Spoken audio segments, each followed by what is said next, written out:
लोकसभा निवडणुकीच्या प्रचारामध्ये भाजपनं पुन्हा एकदा हिंदुत्वाचा मुद्दा पुढे रेटलाय। त्यासाठी उत्तर प्रदेशचे मुख्यमंत्री योगी आदित्यनाथ यांच्या सभा लावल्या जात आहेत। तसंच बटेंगे तो कटेंगे अशी घोषणा दिली जाते। त्या घोषणेला महायुतीतील मित्र पक्षानंतर आता खुद्द भाजपमधूनच विरोध होऊ लागलाय। पंकजा मुंडे यांनी या भूमिकेला विरोध दर्शवला। माझं राजकारण वेगळं आहे, मी भाजपची आहे म्हणून मी या घोषणेला पाठिंबा देणार नाही। आपण विकासावरच काम केलं पाहिजे असं पंकजा मुंडेंनी एका वृत्तपत्राला दिलेल्या मुलाखतीत म्हटलंय। पंकजा मुंडे यांनी न्यूज 18 लोकमतला दिलेल्या खास मुलाखतीमध्ये बटेंगे तो कटेंगेवर आपलं स्पष्टीकरण दिलं। बटेंगे तो कटेंगे घोषणेचा आपल्या राज्यात वेगळा अर्थ निघू शकतो। अशा प्रकारच्या घोषणांमुळे विरोधक जाणीवपूर्वक संभ्रम निर्माण करतात आणि मतदारांची दिशाभूल करण्याचा प्रयत्न होतो। विकासाच्या मुद्द्यावरून भरकवण्यासाठी प्रयत्न मग विरोधकांकडून केला जातो असं पंकजा मुंडेंनी स्पष्ट केलंय। सध्या विरोधकांकडून सातत्याने एक आरोप होतो की आपल्या राज्यात निवडणुकीच्या वेळेला शेतकरी, शेतीमाल, हमीभाव यापेक्षा बटेंगे तो कटेंगे, एक है तो सेफ है याची चर्चा जास्त होते। मला वाटतं याचा अर्थाचा अनर्थ होतो। एखादी गोष्ट राज्याच्या दुसऱ्या राज्यात काहीतरी वेगळ्या अनुषंगाने बोलली जाते आणि त्याचा इथे वेगळा अर्थ लावला जातो आणि तो एक मुद्दा मिळतो विकासाच्या राजकारणाला मोडीत काढण्यासाठी परत विरोधकांना, जेव्हा की त्यांच्याकडे दाखवायला काम काही नाहीये। त्यामुळे त्याच्या मुद्द्यांकडे भरकटलं नाही पाहिजे। एक रहेंगेचा अर्थ हाही असू शकतो की आम्ही 3 पक्ष आहोत आणि 3 पक्षामुळे आमचा पक्षातले जे कार्यकर्ते आहेत त्यांनी एक राहिलं पाहिजे, महायुतीने एक राहिलं पाहिजे। आमची जी वोट पॅटर्न होता, जी वोट बँक आम्हाला डेडिकेटेड होती, त्यांनी एक राहिलं पाहिजे। त्याच्यामध्ये कोणाला धमकावणं, दुखावणं हा अर्थ असेल असं मला वाटत नाही। मैंने इसीलिए कहा था बहनों और भाइयों, किसी भी शोभा यात्रा पर रामनवमी की हो, गणपति की शोभा यात्रा हो, पथराव वहीं होते हैं जहां बंटे हैं।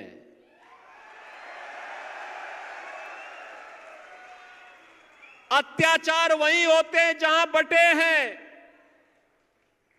और जहां बटे हैं वहीं कटे भी।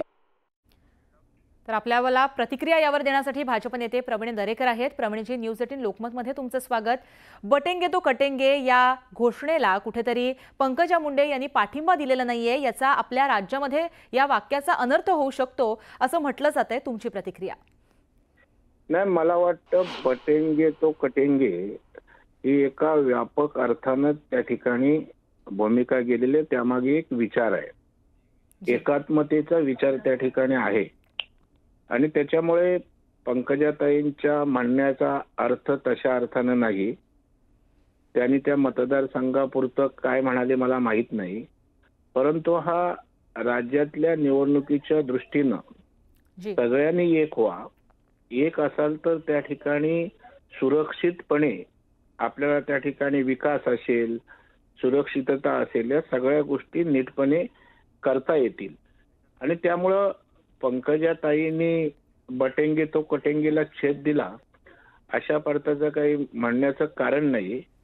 कारण या ठिकाणी आपण बघाल की मतांचं तुष्टीकरण त्या ठिकाणी चाललंय आणि त्याच्यामुळे एक होऊन काही विशिष्ट समुदाय त्या ठिकाणी काम करताना दिसत आहेत आणि त्याचे दुष्परिणामही आपण पाहतोय।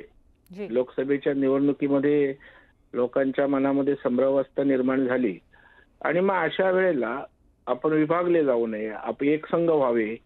शेवटी आपला महाराष्ट्र किंबहुना छत्रपती शिवाजी महाराजांचं जे नाव घेऊन आपण त्या ठिकाणी राज्यकारभार करतो, लोकांसमोर जातो, ते हिंदवी स्वराज्य संस्थापक होते, हिंदवी स्वराज्य होतं। आणि त्याच्यामुळे अशा अर्थानं जर एकात्मतेची भूमिका घेऊन सगळ्यांना अशा अर्थानं एक होण्याचं सांगितलं असेल किंवा आपापसात विभागले जाऊ नये।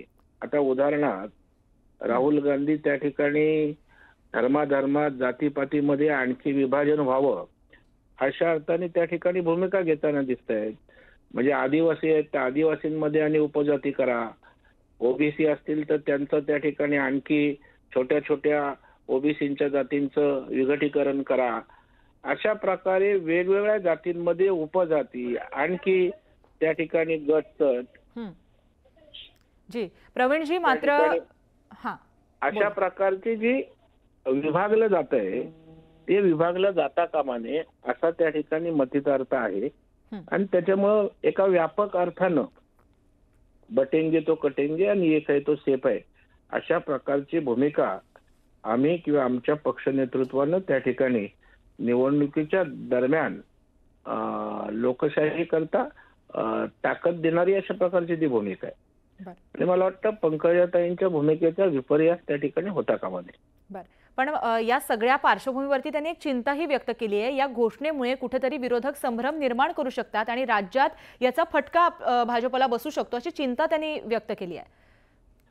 उलट पक्षी लोकसभेला अशा विषयावरून संभ्रमावस्था निर्माण झाली, फेक नॅरेटिव्ह त्या ठिकाणी सेट झालं आणि लोकसभेला ज्या कारणांमुळे नुकसान झालं, संभ्रम निर्माण झाला ते दुरुस्त करून त्या ठिकाणी या विधानसभेच्या निवडणुकीमध्ये त्या ठिकाणी सुरळीतपणे जनमानसामध्ये त्या ठिकाणी एक वातावरण निर्माण व्हावं या दृष्टीनं उलट हे महत्वाचं आहे. जी, धन्यवाद प्रवीणजी तुम्ही दिलेल्या प्रतिक्रियेबद्दल. तर आपण पाहिलं प्रवीण दरेकर यांनी या संपूर्ण गोष्टीवरती प्रतिक्रिया दिली आहे. पंकजा मुंडे यांच्या कुठल्याही मताचा विपर्यास होऊ नये यासाठी त्यांनी आपली भूमिका स्पष्ट केलेली आहे. तर पंकजा मुंडे यांनी एकंदरीतच या संपूर्ण घोषणेच्या बाबत त्यांचा पाठिंबा दिलेला नाहीये. कुठेतरी विरोधक ह्याच्यामुळे संभ्रम निर्माण करू शकतात, मतदारांना संभ्रमित करू शकतात असं पंकजा मुंडे यांनी म्हटलेलं आहे. तर आता ह्याचे काय पडसाद उमटतात यावर काय अजून प्रतिक्रिया येतात ते आपण पुढच्या बातमीपत्रात पाहूया.